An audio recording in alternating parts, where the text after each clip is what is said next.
The economy just added 178,000 jobs. Is that a lot? Is buying a Tesla with a credit card an infinite free money glitch? And how did a worker at a terrible factory job become a multi-millionaire? Let's find out. Welcome back to the Personal Finance Club show. Hey, Jen. Jeremy. So I just got back from Jersey Mike's, and as I was buying my sandwich, they gave me the little, how much do you want to tip on the sandwich? Where do you fall on the spectrum? I feel like back in the 90s, tipping was like 15% is good, 10% is bad, 20% is exemplary, and it's only for like a sit-down, full-course meal. Now, they're always turning that iPad around and saying, I'm going to ask you a question. What do you think? And like, even then, even back in the days when it was just for like a dinner, sit-down meal vibe, it was already controversial. And now there's so many places you're tipping at the bookstore, you're tipping like pretty soon you're going to be able to tip your cash register, cashier at the grocery store. Like it's too much. Like all of that's too much. I miss the 15%, 20% argument. Yeah. And I even see on some restaurants now, they say, at the bottom, it's like there's another 5% added for like staff wages or something like that. So I'm like, wait a minute, you're charging me, you haven't seen that? No. Oh, that's like a new thing where it's like, it's not a tip, it's not the price, it's just like a 5% surcharge to like for staff cost of living. I haven't seen that. And it's like literally like, wait, isn't that the price? Just isn't the Right. price? You're not giving me like market rate prices are. You like you're at cost. You're already inflating the price because you've built your expenses into the price. That's what I thought. Unless it was in Australia. I feel like DoorDash and stuff does that too. Like they'll be like, do you want to tip your driver above and beyond? And I'm just like, what are y'all doing with the tip that I gave them already? Yeah, it does seem like it just never, ever stops. I was in Australia a while back, and I sat down at a sit-down restaurant, and I ordered a burger, and it was like $14. It said on the menu 14. And then when I went to pay, I was expecting in my mind for it to be like $23.62 because it's like tax plus tip plus surcharge, blah, blah, blah. And then the bill came, and it was $14. And like people told me, it's like, yeah, just give them 14. Or if you happen to have like 15 on you, you can let them keep the dollar. But it's very weird for you to like just give this like gargantuan extra amount of money. It's just like a very US centric problem that we've gotten ourselves into. Yeah. And I feel like Australia is notoriously expensive, isn't it? So like, that's amazing. Well, yeah, but I guess they at least have figured out that the cost of living is built into, I think that their bartenders and stuff make like $25 an hour. So it's like actually really solid, but just built into the price, like everything is, It's all built in. It's so I like random. that. We need to do that because I'm not tipping at the bookstore. Yeah, no, it has gone out of control. And, that little iPad moment where it's like, I'm going to ask you a question. I'm like, ooh, what are you going to ask me? What's it going to be? It. And you're going to watch me while I answer? This will be fun. Sound off in the comments where's the craziest place you've tipped, because it's getting wilder and wilder every day. So annoying. Anyway, we need some more money to tip, so let's figure out how to make some more money. Let's get into the show. Let's do it. Let's get into hot topics. What is our hot topic today? Okay, today's hot topic is the job market. So I have an Instagram post here that reads, U.S. economy adds higher than expected 178,000 jobs in March. How should these job reports that we see every month affect the average listener's day-to-day actions? Oh my gosh, you fans already know the answer to that question. But before I answer that question, let's kind of break down what this is. And oftentimes I see these headlines, like 178,000 jobs. That seems like a big number, I guess. Is that good? I don't know. And so I got a couple of charts here. One is the last 10 years of job growth. And it shows, the monthly job growth over the last 10 years from 2016 to 2026. And if you notice in this chart, there's a kind of dramatic thing that happens kind of smack dab in the middle of it. Job growth drops, precipitously, like off the edge of a cliff. And I think that these numbers might be in thousands. So it's labeled there negative 20,000, but what it actually means is negative 20 million, because you have to multiply it by 1,000. And so right around March of 2020, I don't know if you remember what happened around that time, but no, I was just chilling. Yeah, 2020. No news on my end. I was on a sailboat for a whole year with no internet access, and I landed in mid 2020. I'm like, "What's up, guys?" They sprayed me down with a some sort of anti-virus hose. They're wearing hazmat suits. Yeah, They're they're like, all "Sir, step off hazmats. the boat." I'm like, uh-oh, what did I miss? Just kidding. But yeah, obviously that was COVID when, in a day, economies shut down and 20 million people lost their job. But then like a month or two went back and everyone kind of was like, well, we still need to, eat and buy stuff and yada, yada, yada. And so like many of those people got their jobs back. And so there's this huge drop and this huge spike. And while that's really interesting, it also makes every other month in history, you can't even see it. So the second chart shows just the last 4 years, since 2022 through 2026. And still there's kind of some echo effect because while many of the jobs came back like a month later, most of the jobs kind of slowly trickled in over the following years. So there's a lot of big job growth as those jobs came back over the following months and even years. And so even in 2022, I think we're still seeing a little bit of those COVID jobs coming back. And this line kind of goes down, the number of job growth. If you're just listening, you're going to have to trust me on this, but the number of job growth back in early 22 was over 750,000. And now for the last 9 months or so, it's been bouncing right around zero. In fact, 5 of the last 9 months, there's been negative job growth, which means we've lost jobs. And so there does just kind of seem to be this downward trend. And what this article is talking about is this very last little tiny data point there, which is saying, hey, we've kind of been bouncing around the 0 point for 9 months, but now in March, it's up. It's above the 0 point. In fact, it's kind of the best month we've had since December of 2024. And so for about a year and a quarter or so, we haven't seen a job number as good as this 178,000. But still, if you look at this second chart with the last 4 years, it's not like that is a COVID style spike or anything like that. It looks like it just could be random noise. And so I'm not, in terms of the scale, even though it is the best month since December of 2024, it still just looks like it might be bouncing around the zero. And in fact, I think we need to see like a couple more months. Is this like a trend where it's starting to go back up, or is this just more of, randomness or noise around the zero? So what does this mean? It basically means, the Bureau of Labor and Statistics, the BLS, looks at how many new jobs are added. And it's one of these signals we use to try to figure out, is the economy in good shape? If no new jobs are coming out and we're losing jobs, and this number is a little bit different than unemployment. Unemployment also includes how many people there are and how many people are looking for jobs and how many people have retired and things like that. But if unemployment is going up and no new jobs are coming on the market, that would be a bad sign for the economy, right? And also the Federal Reserve uses this number to try to decide what they're doing with interest rates. And so right now, the Federal Reserve is kind of stuck between a rock and a hard place. And that rock and that hard place are inflation and job market. So on one side, inflation is still kind of high, which means they would like to lower the interest rate. So inflation, again, means when stuff becomes more expensive over time. And the Fed doesn't like that. So they have this big lever. I imagine like a little guy with a lever, and he's like pushing it back and forth. And this is what the Fed does: higher rates, lower rates, higher rates, lower rates. And that's how they kind of control this massive ship that's the US economy with their one lever. And they say, okay, inflation's too high. That means they lower rates. That means they slow the amount of money flooding into the economy to slow inflation, make it harder to borrow money, harder to buy new homes, harder to get business loans and things like that. But that has an effect of slowing inflation.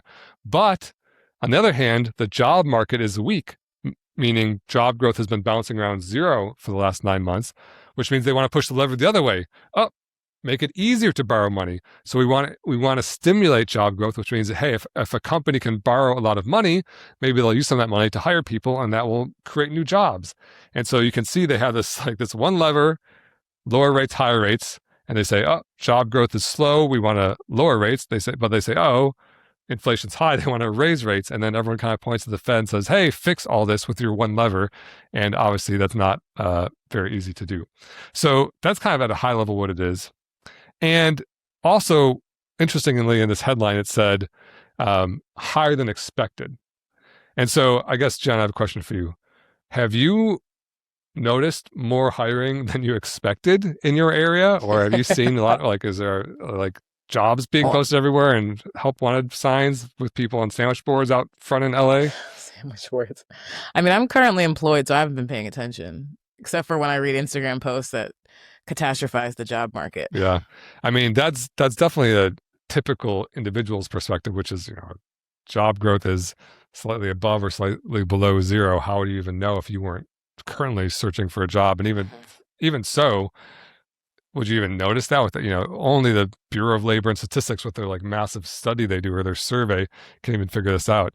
But it is interesting to basically stock market predictors who are trying to say, hey, if we're expecting zero job growth and then it turns out we lost 100,000 or 100,000 jobs, they're going to say, ooh, I better sell my stocks once I hear that because I think that's going to push stock prices down. That's bad for the economy. Whereas if you're expecting 1 million job growth and it comes in at 800,000, that's still bad because they're like, ooh, it's less than I expected. And so this expectation, whereas on the flip side, if you're expecting, let's say, a 500,000 job loss and it came in at 100,000 job growth, that would be hugely positive. And I think this idea that expectations are built into this current price of the stock market is really important, because I think some people say, oh, there was job growth, I'm going to go buy stocks now, and therefore those jobs are going to create more growth in the future. But you can't do that because it's too late. We already expected there to be job growth, and only when something exceeds or falls below expectations will that actually potentially move the market. And will it move the market in the way you expect? No one really knows. The market is a little bit mysterious in that way. So what I'm saying here is, by the time you listen to this podcast, days ago, many days ago, 3, 4, 5, or 7, or whatever it was, this news dropped. Then 1,000th of a second later, all the algorithmic traders, these are computer programs that trade based on breaking news, already traded based on how this missed expectations. And by the time your eyes had the time to process the words, even if you were reading it the second the news article came out, it's too late. Now the new expectations are now priced into the market. So, to your question, what do you do about this? The answer, as usual, is nothing. This is like the most boring podcast on earth. I go into detailed analysis on complex financial topics only to eventually explain why this means nothing to you. And, the answer... We want to know why. That's what you do. You give us a why. You're 100% right, Jen, because I think it's really tempting, dear listener who's hearing the sound of my voice right now, I'm like so eternally grateful for you, because you have dedicated like a tiny little fraction of your life to listening to the Personal Finance Club show. Both like the 99.9% of the rest of your life, there's all this signal coming in. There's all this noise coming in, being like, oh, job growth and recession and Nvidia stock and blah, blah, and our job here is to say, hey, remember the rules.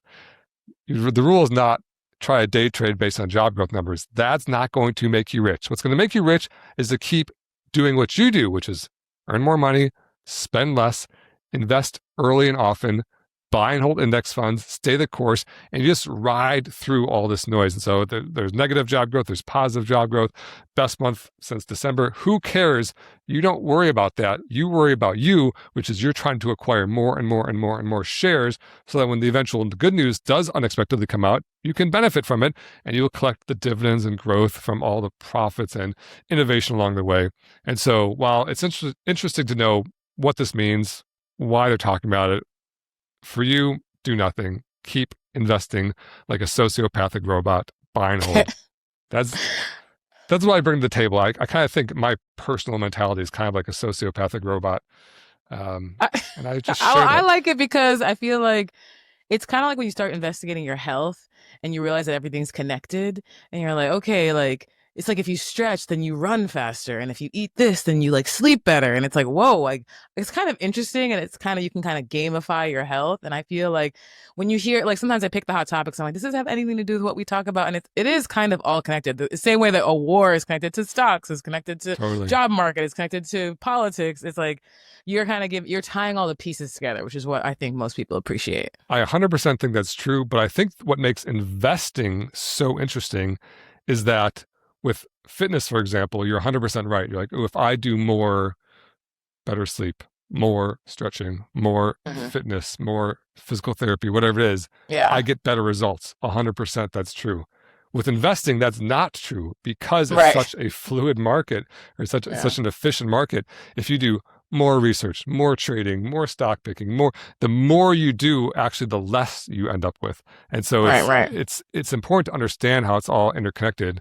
But the takeaway should still be do less. Stay the Put course. more money in, stay the course, and beyond that, Yeah. you know, don't mess with I it. love it.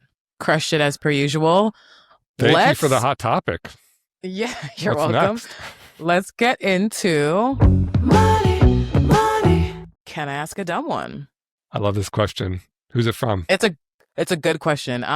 Betty in Knoxville asks, Knoxville, Tennessee. Is there another Knoxville? I don't know. There probably is. It's the US. It's a long one, so bear with me, but I think the context is really important and I really like this question. So Betty says, my mom retired at 59 after working 38 years in the same terrible factory job. The upside was that they offered a profit sharing plan, which has given her a solid retirement. I don't know her exact numbers, but probably about 2 million. The downside is because they took care of all the investing for her. She never learned anything about investing, and she's also not tech savvy. She asked me questions about what she should do, but has already transferred the money to an Edward Jones account. I have offered to open a Fidelity account for her and invest in index funds so she can avoid paying her financial advisor and have better returns. For context, it's her money and I don't care what she wants to do, but she also worked most of her life for it and I want her to get the most of it. How harmful is it for her to stay with a financial advisor versus having her own brokerage? What a good question, and what a great example scenario for so many of us who are kind of struggling with this problem. And so, first, Betty, thank you for asking such a thoughtful question. Congrats to your mom. It sounds like she put in her time 38 years in the same terrible factory job. That is very rough. I mean, sometimes I once read this book called, I think it's called like White Fang or something. It was about this guy on this boat. And he said he started working as like a deckhand on a boat. And this line that always stuck with me was, I realized what it felt like to work for a day for the first time in my life, because he was like actually working, like with his hands and his back and, like exhausting work. And, as I sit here in this, fake, studio I made talking to a microphone, like this is not real work. And so when I see people like in a factory, like doing real work and for 38 years, I'm like, dang, that is like, respect your mom for, for just working for her whole life. Yeah. And, while the factory job, I don't doubt how terrible it was, I have to give the company a little bit of respect for setting up a program that resulted in a factory worker ending up with maybe $2 million. That's incredible. And it shows the power. It shows the power, to Betty's mom's credit, of doing nothing, right? She wasn't reading job headlines, to throw it back to our hot topic from 2 minutes ago. She wasn't reading job headlines and trying to get in and out of the market. She was just letting it ride for 38 years. Now she has $2 million for a factory worker. That puts you probably in the top 5% of wealth or so in the US, and she's maybe in the bottom 20% of income earners. And so that shows in the incredible power of investing and staying the course. And so, to your question, what does she do now? She's got, let's assume 2 million, assume she's 59. And I think we can assume that safely because you probably know your mom's age. And, how harmful is it for her to stay with Edward Jones versus having her own kind of do-it-yourself Fidelity account? And let's run some numbers. First of all, Edward Jones is, I would say, not notorious for having low fees. In fact, probably the opposite. And they don't publish anything very publicly. And I think every person kind of gets a different deal. But I think typically at $2 million, you might be paying a 1.1% AUM fee. That's an annual assets under management fee. They also have this portfolio program fee thing that tacks on another 0.1%. Then they also usually recommend high fee mutual funds to invest in because they get kickbacks from them that add another 0.5 to 1%. You add all that up. On the low side, she's probably paying out 1.7% of her portfolio every year in management fees, in advisory fees. And if she asks her financial advisor at Edward Jones, how do you get paid? Usually what these types of advisors say is, oh, the advice is free, or we make money when you make money, or my company pays me, or there is no fee. And all those things are horrifically not true, or, uh, you know, what's the word where like mis, there's some, Exaggeration no, it's not an or no? exaggeration, like misdirecting. There's like a word for it, but not Oh, a magical yeah. word. They're like, Can't help you. okay, well, they're not true. Sorry. They're This is like wrong. having a toddler or having a baby and a toddler not getting enough sleep. They're wrong. Sorry. They're horribly wrong. Not helpful at There's a all. word like they're deceptive or whatever. Yeah. Okay. So anyway, so like let's do the math. 1.7% of $2 million. That means every single year, your mom, out of her investments, her actual money that she could withdraw from the bank and put into a savings account, she's paying $34,000 in fees. And, let's assume she's spending live in Tennessee, you're a factory worker. I assume you're not spending $500,000 a year in spending. Like, let's say she spends $5,000 a month on her living. That's $60,000 a year. To me, it feels a little bit grody that your advisor is taking, your total spending is $60,000. And then you're spending another $34,000 on this financial advisor who, I'm getting a little bit personal here, like probably is not going to beat the market, almost certainly not going to beat the market. So, I mean, I don't know, Jen, like, would you spend half of your income on, you're not half of your income, but would you spend half of your total spending on a financial advisor? Doesn't seem like a good idea. No, it seems, and it's rough because, Betty's mom did this, and then the fees are invisible to her. She doesn't know what they are. And so Right. it's real. Like the number of dollars in her account is absolutely getting debited but it's happening on like a daily basis, like fractions of a dollar, whatever it is. And so she doesn't see it. And so she's probably going to the grocery store, clipping coupons, trying to save 50 cents here and there. Meanwhile, she's writing a $34,000 check to her advisor every year to underperform the market, net of those fees. So that doesn't It sit kind with, of sounds like her strategy this whole time has been what you said, to leave it alone, set it and forget it, and that's done well for her so far. And she might be paying for a little bit of peace of mind with like, this person is an advisor, they know what they're doing, I don't have to worry about it.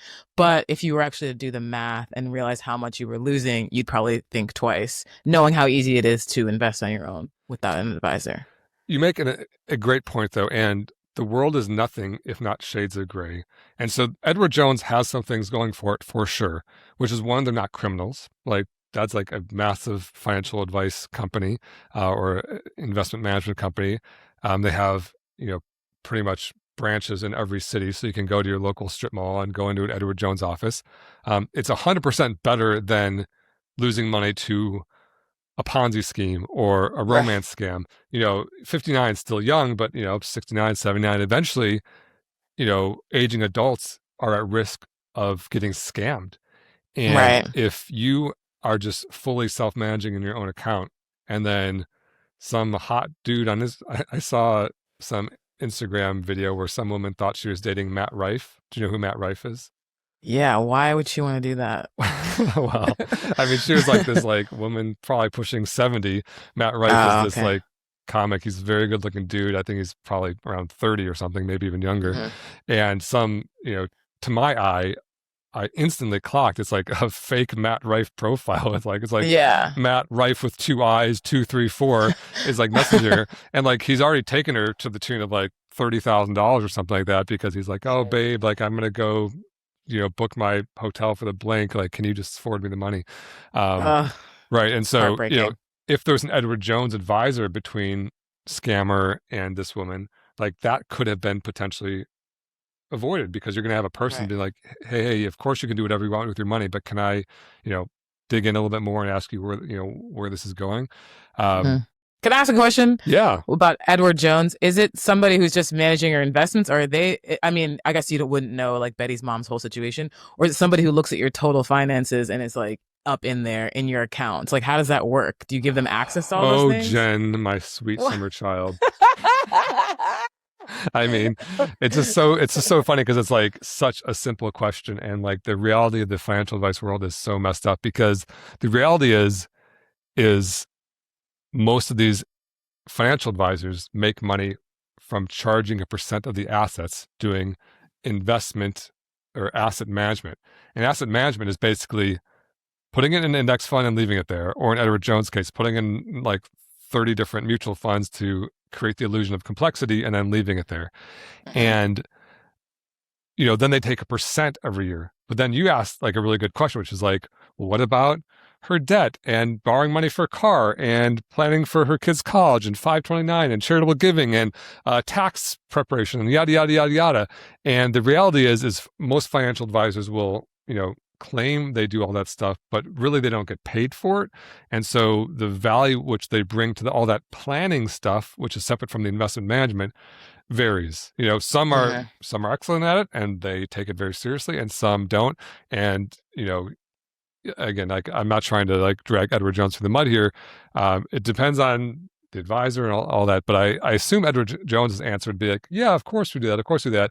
It's all included in our one, sweep fee, but we just don't happen to get paid for it. And so, like I said, your mileage kind of varies. Interesting. Really gray. Yeah, super gray. And also in Edward Jones, I'm kind of making the case for Edward Jones, which is they're not criminals. They have a human. They have local offices. They do the investment management for her. I think listeners of the show probably know by now. It's not that hard to go to Fidelity, Vanguard, or Schwab, click open an account, or even a robo-advisor like Wealthfront or Betterment. Click open an account, put your money in, and just leave it there, and take it out when you need it. But Betty said her mom knows nothing about this, has never done it, is not tech savvy. And so just the concept of doing that yourself might be so terrifying that she doesn't want to do it. And it's kind of one of those things that you can't quit smoking for someone else. Like Betty, you could say to your Mom, it's $34,000 a year. Let's go over here and just do this other thing that's going to be like, if you put that $2 million into an index fund with Fidelity, for example, it'll be on the high end 0.1% per year instead of 1.7% per year. And I'd take your $34,000 annual fee and bring it down to $2,000. That's whatever that is, a 17 times decrease. That's pretty serious, right? But you can't quit smoking for someone else, right? If you say, Mom, the smoking is going to cause cancer and has damage to your lungs and you're going to get emphysema and blah, blah, blah. She's going to be like, I don't care. I'm doing this for my reasons. I'm going to die anyway. I don't care, and she might say, hey, I want to be able to walk into an office and look at someone in the eye and say, give me my money. And this whole online thing scares me. And like, that's Betty's mom's truth, right? So Edward Jones, to their credit, they've got local people in local offices you can go and talk to and walk in their office. So that's kind of like the pros and cons, which is very expensive. You're very unlikely to outperform. Oh, and by the way, I did some math. Let's say she spends $5,000 a month.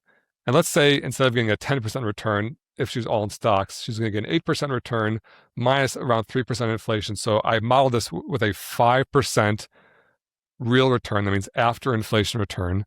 If she spends $60,000 a year, gets a 5% real return, at the age of 80, she'll have $4.3 million.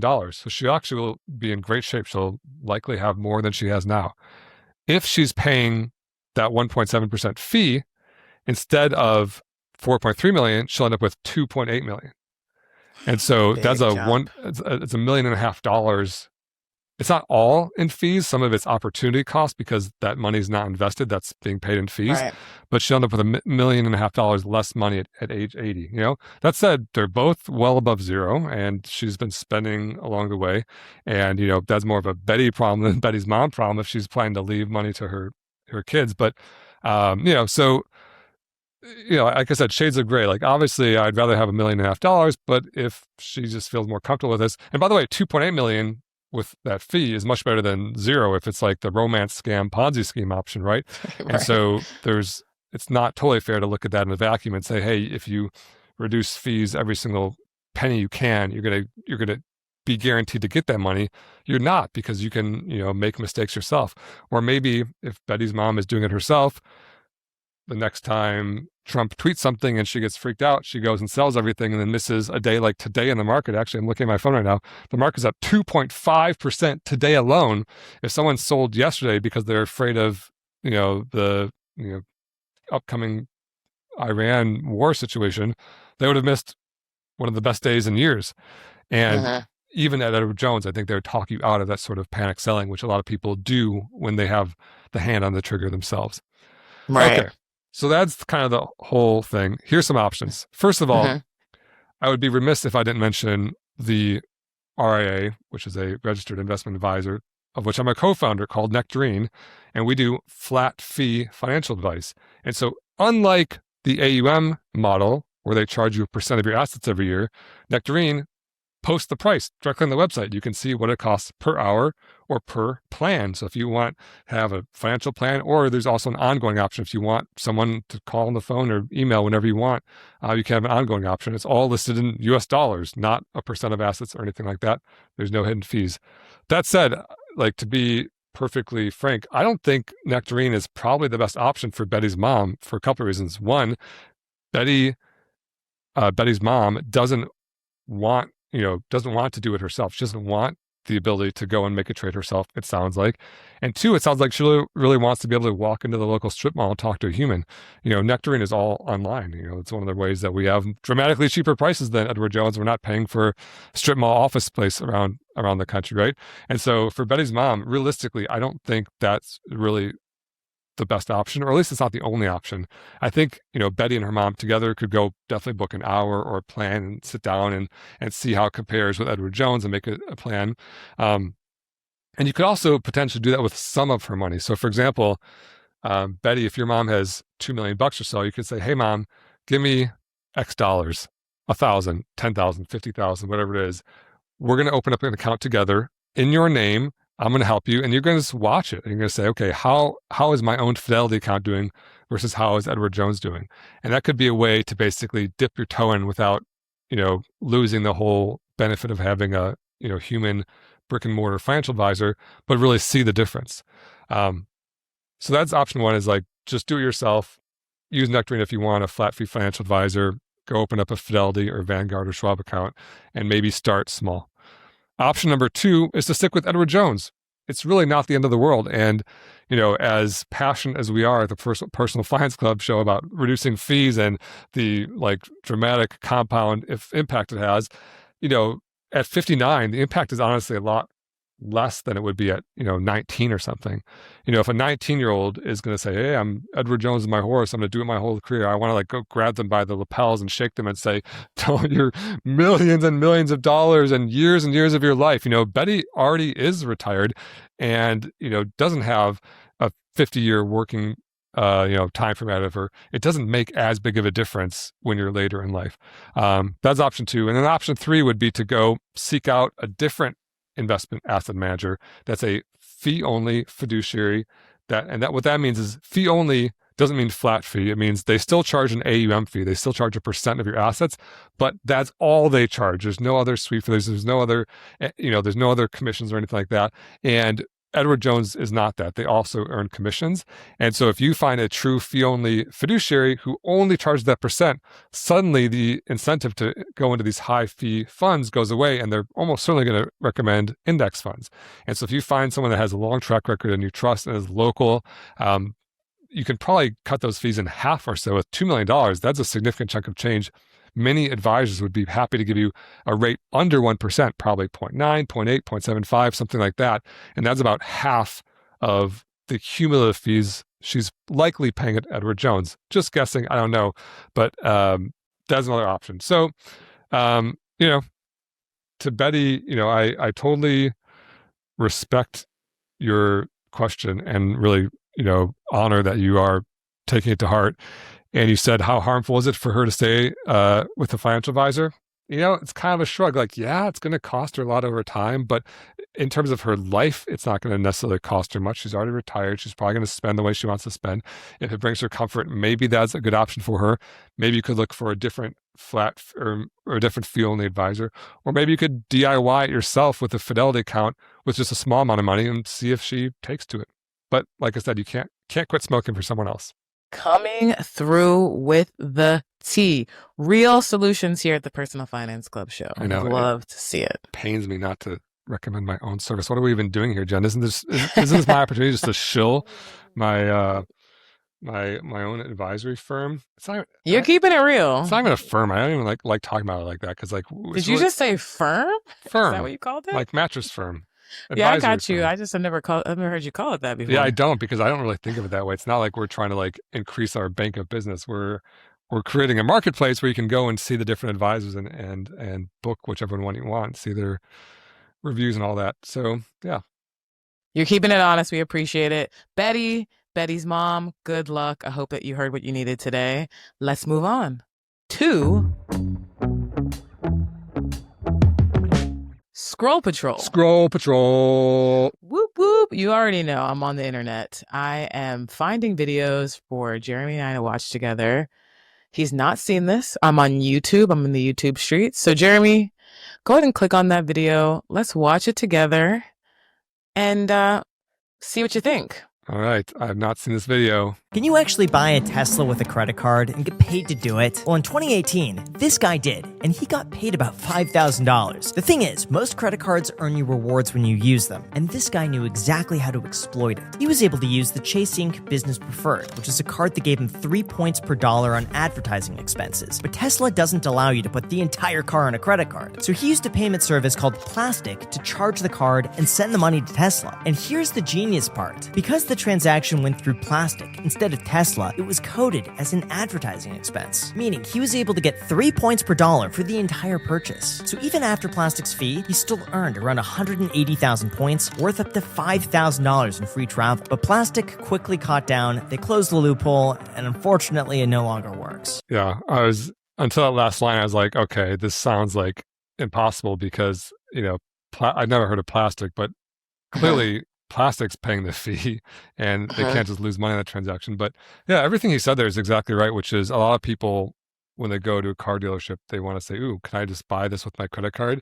And dealerships I've never ever heard of a dealership letting you get away with that. They'll let you put down like $1,000 or $500 or some sort of down payment to make sure they're serious or make sure they know you're serious.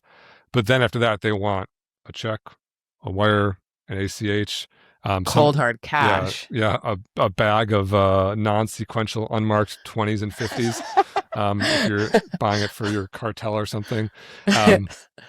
But yeah, you can't put a credit card down. And every once in a while I hear of one of these loopholes where someone can like get free points and it just doesn't last. Did you hear about the guy with the, I think it was an American Express card and he was buying, what are they called? Money orders with an American Express card. So I think this was probably back in like 90s or early 2000s, but this guy figured out he could use his Amex and buy like a $500 money order from like the grocery store or something like that. And then he could pay off his Amex with the money order. Yeah. And then Amex would give him points for that. And so it just created this like infinite. And so he was like he was buying millions of dollars worth of money orders and then paying off millions of dollars. And and it was legal. And then he was just acquiring, hundreds of thousands of dollars and beyond of credit card points or cash back or whatever. And, wow. Eventually Amex caught on to this. And I don't know, it was the Amex or the grocery store or whoever, and they sued him. And he was kind of like, what rule did I break? I'm just using your card like you said. And, kind of like this Plastic thing, like once someone finds a loophole like that, it gets shut down immediately. And I think, I don't know, this is all from memory. I would have to look up this exact story, but I think that he basically got to keep the money and Amex kind of like left with their tail between their legs. But yeah, it seems like another one of those stories which you hear and like, oh, like cool. And, to his credit, like, paying for, he kind of mentioned that it was coded as advertising, which implies he's doing some sort of like tax fraud. He's saying that instead of buying it doesn't matter how it's coded when you, whether you get the points back or anything, or maybe Plastic made a mistake and said, okay, we will give you points for advertising, but not for a new car or something. Right. I don't know how Plastic works. I've never heard of that service, but clearly they closed the loop and, now we can't do it. But even this guy, it's like makes for a good little clickbaity short video. Like, what did he make? Like $1,000 there or less because Graham said, that was Graham Stephan, by the way, who's like a big YouTuber. And oh, you know him? Yeah. No, he's probably like, one of the top personal finance personality guys for sure on YouTube. Oh. Yeah. I'm still waiting for the day where you're like, Jen, this is clearly AI. I don't think Alan is AI. But he said, well, if you know him, then he's not. Yeah. He said after the fee, he still made money, whatever. So clearly it wasn't, let's say a Tesla costs, a high-end one costs $100,000. 3% of that's $3,000. Maybe he paid $2,000 to a plastic fee, and maybe he made $1,000 or whatever it was. Did it say that exact dollar amount? I forget. I don't know, actually. We have to run it back. Well, yeah. whatever. But the point is, what did he clear? $1,000? Like, okay, like good for him finding that loophole. But I never get excited about the credit card thing, because it's like people think it's like this like infinite free money thing, or it's like your magical key to fly flat international flights and like Tesla free money. But like, what did he make, $1,000? Whereas what's his paycheck? If he's buying $100,000 car, he's probably making $10,000 a paycheck. And if he got $1,000 bonus at work and made $11,000, no one's making some like outrageous, hey, this guy got $1,000 bonus at work. What a great job. Like, it's way easier to make more money by working and like getting raises and getting bonuses and doing side hustles and starting business. That's way easier to make money than to like, fight over a few pennies of like getting, being the one guy who found a temporary loophole with some new fintech company in this credit card point space. Like, who cares, man? Like, okay, you can have that 1,000. I'm going to work on my 10 million by growing my business or whatever. So, I love the dramatic music behind it too, making it seem like, totally. oh my God, can you believe it? Yeah. It's like a documentary. Yeah. Exactly. Oh my God. And but for what, $1,000? Like, okay. So nothing he said there was incorrect. Like, normally you can't buy cars with credit cards. He found this loophole. They shut the loophole down. He made a few bucks. Okay. But I didn't find it to be misleading or anything like that. And he's a good creator, so it doesn't surprise me. But yeah, I'll give it I don't know. What do I even, I give it like can I go off the letter scale and give it an IDC for I don't care? gives me or what's like, what do you get if you like, I'll give it a pass. Give it incomplete? Yeah, pass fail. You know how if you, in college, if you don't want the letter grade, I give it a pass because it's technically correct, but I don't find it to be an either good or bad idea. It's just like whatever. So pass. I love it. All right, nice. Last segment. Money. Jeremy had time today. I had time today. I'm in the comments. You're in the comments. Good old-fashioned flame wars with me. Flame wars. Okay, this is I'm on Instagram. It's the post titled "Stock Market Crash?" ? So want to show explain to the audio listener what we're seeing here in a chart. Yeah, this is spring of 2026, and the Iran war tensions and war is escalating. And it says there's 4 charts. It says the 1 month return of the S&P 500 is negative 7%. It's like a very scary looking down red slope. But then the 1 year return is plus 14%. And the 10-year return is plus 289%. And the 40-year return is plus 6,149%. And so it's making this point, which is like, yeah, it feels bad this month, but this year, if you're hoping for a 10% return, you still got that. You're at 14% the previous year. If you're hoping for, happening over the long term, you're at 289%. So clearly the long-term thing is still working really, really well, even though this month feels bad. And this commenter said, I don't get why you're answering the question with a chart showing long-term returns. Like, are you implying we've never had a crash in 40 years? And I don't know how to explain this emoji. It's the one raised eyebrow, flat, curious, smile. Suspicious, maybe. I love that emoji. I don't really know what this commenter is talking about. Clearly there are crashes. They're all in the chart here. That's a very bumpy line. If you look at the 10-year return, there's a 2022 like inflation crash. There's a 2020 sharp COVID crash. Zooming out even further, there's the great financial crisis and the .com crash. Like, there's lots of crashes. But the point is, those crashes are price for admission into these amazing returns. If you want a 0 or 1% return net of inflation, you might be able to get that in a high yield savings account with no crashes. There's essentially no risk there, as much as there isn't risk anywhere in the financial world. But if you want 10% returns or 7% after inflation instead of 0, then you have to sign up for this uncertainty that follows us along the way. But that uncertainty is short-lived, because while it feels bad this month, today, again, I'm looking at my phone. We have a plus 2.5% return, so at You're 7%. looking at your phone during the podcast? Well, it just is on this little. I'm on Do Not Disturb mode, and it just has a little screensaver on. Are you day trading during the podcast? Yeah, I know. I'm doing some quick options trade just in case some news. I have one ear with your audio, and the other ear just has like Wall Street Journal's voice to text. Buy, sell, text buy. I know. I'm mashing buy and sell. I'm literally doing everything I say not to do constantly during this podcast. I am like the worst hypocrite in history. No, I literally actually I just did my taxes, and you get a 1099-B showing all the trades you made. We just talked about this. Yeah, we talked about it in the previous episode, and I couldn't even show my 1099-B on that previous episode because it had no trades. I literally didn't do anything. And guess what? I made living by your words. Exactly. Sir. I don't. The tax form is showing up with receipts. I made no trades. I just sit on my index funds, collecting money. How wonderful. So. Nice. Yeah, no, I'm not implying there's never been a crash. I'm showing the crashes there, but they're short-lived. It's short-term volatility. And it's just the crashes are people guessing what's going to happen over the next short term. Long term, I guess Warren Buffett said, in the short term, the stock market is a voting system. Everyone's voting. It's like a popularity system. Good day, bad day. Yeah. In the long term, it's a weighing system. How much is all these companies worth?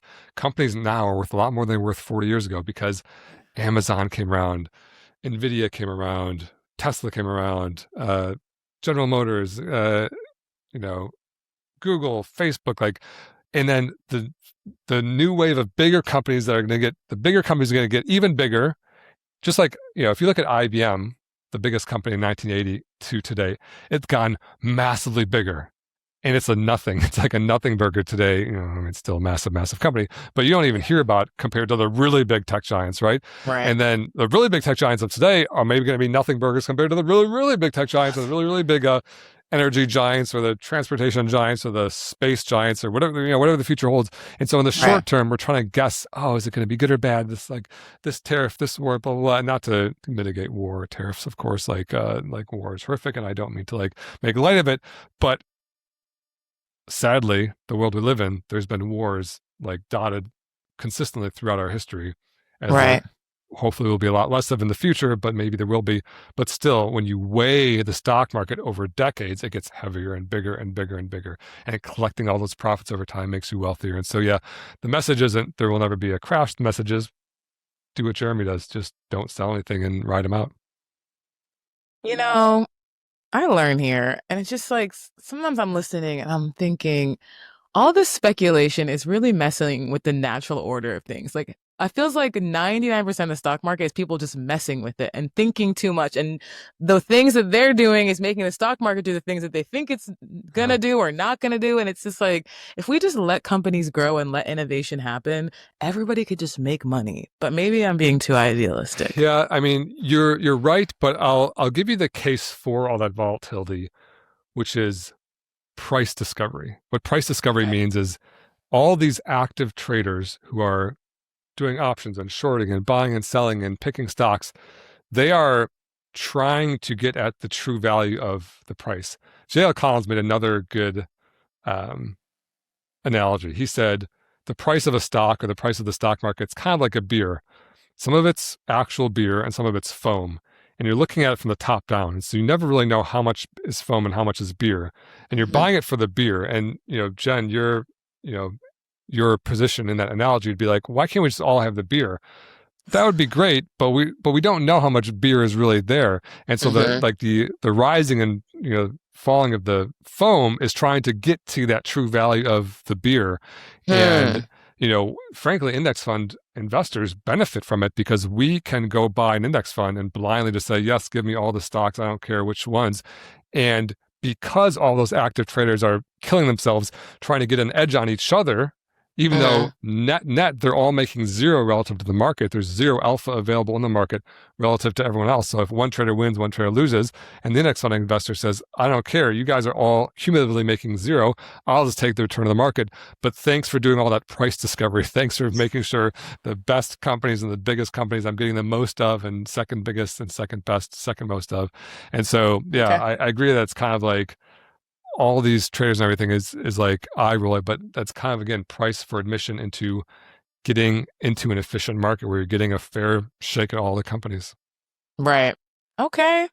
I love it. What a Great world. episode. Yeah. We made it. I learned a lot. I'm just out here. I'm benefiting a lot from just being able to sit here and listen. And it does really feel like this is a big explain a bunch of stuff podcast, and the takeaway is always do nothing. But Do nothing. maybe it's entertaining and maybe it's encouraging you to keep doing nothing. That's going to keep making you wealthy. Kind of like Betty's mom, who did nothing for her 39-year career and has $2 million as someone working at a, what did she call it? Same terrible factory job. Horrible factory Yeah, job. I know. Like, dang. And like 59 is still young. Oh, Betty's mom has like decades of like exciting life out of her. That's true. But it just shows the power of compound growth over time. And so you can do it too. Keep doing nothing except for these two things to build wealth. Rule number 1, live below your means. And rule number 2, invest early and often. The Personal Finance Club show is produced by Jeremy Schneider and Jen Mundia. Music by Esabalu and Homie. Send your questions to podcast@personalfinanceclub.com. The Personal Finance Club show is co-hosted by Jeremy Schneider, who is a co-owner of Nectarine, an SEC-registered investment advisor. The views expressed on this show are those of the hosts and guests and do not necessarily reflect the views of Nectarine. Please refer to hellonectarine.com for all relevant disclosures. This podcast is for informational and educational purposes only and should not be construed as personalized investment advice or a solicitation to buy or sell any security. Listeners should consult their own financial, legal, or tax professionals for advice specific to their situation.